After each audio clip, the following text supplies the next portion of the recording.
Welcome to Gangtok. Hey everyone, welcome to my channel A Girl in the New City. আমি বহু যুগ পরে একটা বড় ভ্লগ আপলোড করছি। তাও কি ঘুরে এসেছি প্রায় 20 দিন হয়ে গেল। তো সেটা আমার কাছে বড় ব্যাপার নয় লেট আপলোডটা। এখানে আসার অনেক ভিডিওই আমি শর্টসের মাধ্যমে আগে থেকেই আপলোড করে দিয়েছি, তাই সেগুলো নতুন করে আর কিছু দেখালাম না। আর তাছাড়া আমরা গ্যাংটকে পৌঁছেছিলাম রাত 1টার সময়। হ্যাঁ, রীতিমতন রাত 1টা বেজে গিয়েছিল আমাদের এনজেপি থেকে গ্যাংটক আসতে, তাই ডাইরেক্ট ভ্লগটা এই রাস্তার মাঝেই শুরু করলাম। আমরা অনেকটা সকালেই বেরিয়েছিলাম গ্যাংটক থেকে, ব্রেকফাস্ট করেই এসেছিলাম, কিন্তু মাঝ রাস্তা একটু চা না খেলে হয়, তাই এখানে গাড়ি থামিয়ে আগে একটু চা খেয়ে দেন বেরোই লাচেনের উদ্দেশ্যে। লাচেন হলো সিকিম রাজ্যের মাঙ্গান জেলার একটি শহর, আর লাচেন কথার অর্থই হচ্ছে বড় গিরিপথ। এই শহরটি চোপতা ভ্যালি ও গুরুদাংবার লেকের ভিত্তি তৈরি করে। সিকিম থেকে প্রায় ৮৮৩৮ ফিট উঁচুতে এই শহরটি অবস্থিত। আর এইখানের রাস্তা এতটাই দুর্গম, মানে যেখানে সেখানে ধস পড়ে গেছে। তো তার জন্য আমাদের মাঝে মাঝে দাঁড়িয়েও আসতে হচ্ছিল। বলা যেতে পারে আমরা আমাদের প্রাণ ভোমরা হাতে নিয়ে তবেই গিয়েছি। মা তো একবার বলেই ফেললো যে এবার গাড়িটা ঘুরিয়ে নিতে বল, আমি আর যেতে পারছি না। কিন্তু আমরা হচ্ছে আর এক প্রকারের নাছোড় বান্দা, এত দূর আসতে পারলাম যেখানে আরেকটু যেতে পারবো না, এই মনোভাব নিয়েই এগিয়ে চললাম। আর এই যে তিস্তা নদী, স্রোতটা দেখুন খালি একবার।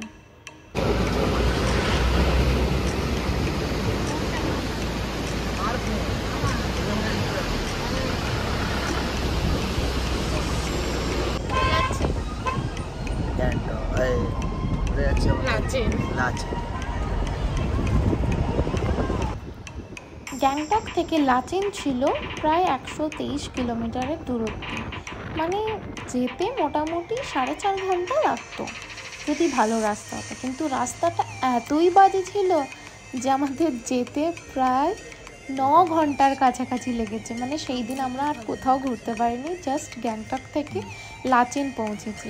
এটা তো আর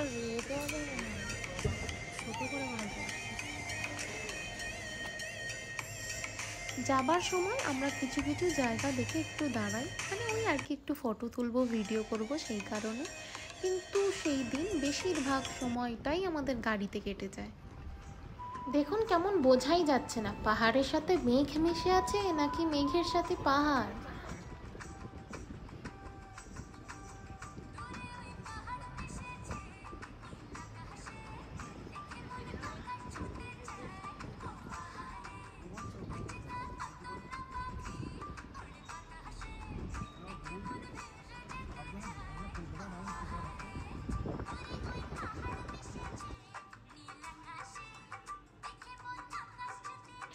রাস্তায় আমরা আরও বেশ কয়েকবার ব্রেক নিয়ে ফাইনালি পৌঁছে যাই লাচেনে।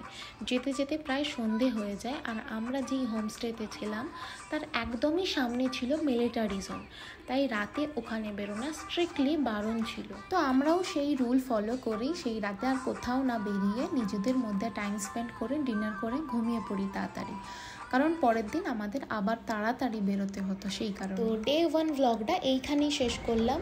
খুব তাড়াতাড়ি দেখা হচ্ছে ডে 2 ভ্লগ নিয়ে। তো সবাই খুব ভালো থাকবেন, সুস্থ থাকবেন, আর আমাকে এইভাবেই সাপোর্ট করবেন।